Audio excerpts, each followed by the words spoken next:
ஒண்ணு இல்லை, நாம் இறந்து கிடக்கிற பொழுது நம்முடைய ஜனாசாவிற்கு தொழுகை நடத்துகிற அந்த தொழுகையில் ஓதுகிற துஆவாவது அவனுக்கு தெரியுமா? வா அத்தாவுக்கு வந்து தொலை வைடா, உன் அம்மாவுக்கு வந்து ஜனாசா தொழுகையில துஆ செய், முழிக்கிறான். ஏன்? எனக்கு தொழுகையில என்ன துஆ ஓதணும்னு தெரியல. எவ்வளவு கை சேதம் என்று பாருங்கள்.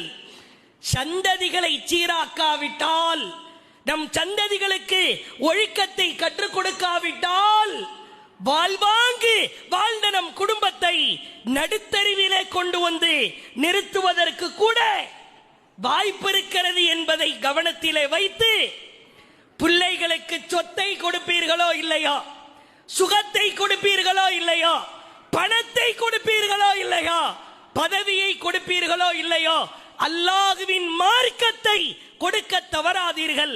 தவறிவிட்டால் இம்மையிலும் கை சேதம், மறுமையிலும் கை சேதம் என்பதை